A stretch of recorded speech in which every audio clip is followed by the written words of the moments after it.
नमस्ते देवदेवेश नमस्ते राक्षसान्तका नमस्ते वानराधीश नमस्ते वायुनन्दना नमस्त्रिमूर्तिवपुषे वेदवेद्याय ते नमः रेवानदी विहाराय सहस्रभुजधारिणे सहस्रवनितालोल कपिरूपाय ते नमः शताननवधार्धाय पञ्चाननधराय च सुवर्चलाकळत्राय तस्मै हनुमते नमः कर्कटीवधवेळायां षाडननधराय च सर्वलोकहितार्थाय वायुपुत्राय ते नमः रामाङ्कमुद्राधाराय ब्रह्मलोकनिवासिने विंशद्भुजसमेताय तस्मै रुद्रत्मने नमः सर्वस्वतन्त्रदेवाय नानायुधधराय च दिव्यमङ्गलरूपाय हनुमद्ब्रह्मणे नमः दुर्दण्डिबन्धमोक्षाय कालनेमिहराय च मैरावणविनाशाय वज्रदेहाय ते नमः सर्वलोकप्रपूर्णाय भक्तानां हृन्निवासिने आर्तानां रक्षणार्थाय वेदवेद्याय ते नमः सर्वमन्त्रस्वरूपाय सृष्टिस्थित्यन्तहेतवे नानावर्णधरायास्तु पापनाशाय ते नमः गङ्गातीरे विप्रमुख्य कपिलानुग्रहेच्छया चतुर्भुजावताराय भविष्यद्ब्रह्मणे नमः कौपीनकटिसूत्राय दिव्यायज्ञोपवीतिने पीताम्बरधरायास्तु कालरूपाय ते नमः यज्ञकर्ते यज्ञभोक्त्रे नानाविद्याविहारिणे त्रिमूर्तितेजो वपुषे दिव्यरूपाय ते नमः कदलीफलहस्ताय हेयरम्भाविहारिणे भक्तोद्यानवसन्ताय सर्वभूतात्मने नमः वल्लरीर्ययुक्ताय सहस्रास्वरधाय च गुण्डाक्रिया गीतगान चतुराय नमो नमः पञ्चाशद्वर्णरूपाय सूक्ष्मरूपाय विष्णवे नरवानरवेशाय बहुरूपाय ते नमः लङ्किणीवधवेळाय मष्टादशभुजात्मने ध्वजदत्तप्रसन्नाय अग्निगर्भाय ते नमः पृष्ठोरोहविहाराय पार्वतीनन्दनाय च वज्रप्रहारचिह्नाय तस्मै सर्वात्मने नमः पम्पातीरविहाराय केसरीनन्दनाय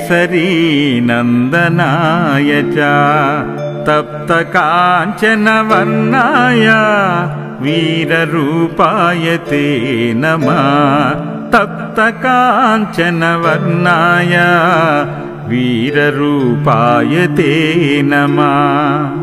शक्तिं पाशं चकुन्तं परुशुमपि हलन्तोमरं खेटकं वा शङ्खचक्रं त्रिशूलं मुसलमपि गदां पट्टसमुद्गरं च गाण्डीवं चारुपद्मं द्विजवभुजवरैकड्गमपाद्यदानम्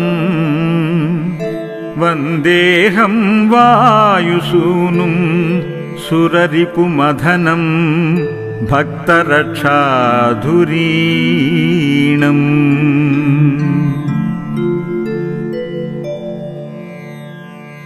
नमस्ते देवदेवेश नमस्ते राक्षसान्तक नमस्ते वानराधीश नमस्ते वायुनन्दन नमस्त्रिमूर्तिवपुषे वेदवेद्याय ते नमः। रेवानदी विहाराय सहस्रभुजधारिणे सहस्रवनितालोल कपिरूपाय ते नमः। शताननवधार्धाय पञ्चाननधराय च सुवर्चलाकळत्राय तस्मै हनुमते नमः। कर्कटीवधवेलायां षाडननधराय च सर्वलोकहितार्थाय वायुपुत्राय ते नमः। रामाङ्कमुद्राधाराय ब्रह्मलोकनिवासिने विंशद्भुजसमेताय तस्मै रुद्रत्मने नमः।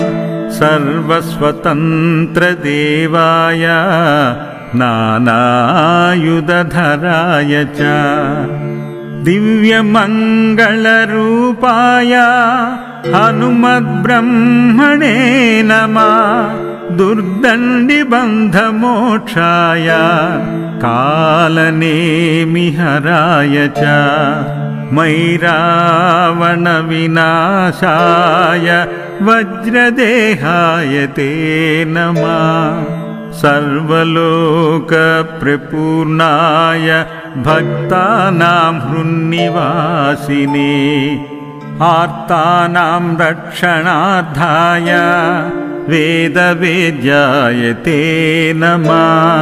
सर्वमन्त्रस्वरूपाय सृष्टिस्थित्यन्तहेतवे नानावर्णधरायास्तु पापनाशाय ते नमः। गङ्गातीरे विप्रमुख्य कपिलानुग्रहेच्छया चतुर्भुजावताराय भविष्यद्ब्रह्मणे नमः। कौपीनकटिसूत्राय दिव्यायज्ञोपवीतिने पीताम्बरधरायास्तु कालरूपाय ते नमः। यज्ञकर्ते यज्ञभोक्त्रे नानाविद्याविहारिणे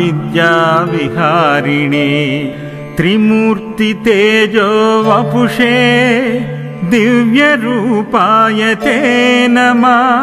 कदलीफलहस्ताय हेयरम्भाविहारिणे भक्तोद्यानवसन्ताय सर्वभूतात्मने नमः।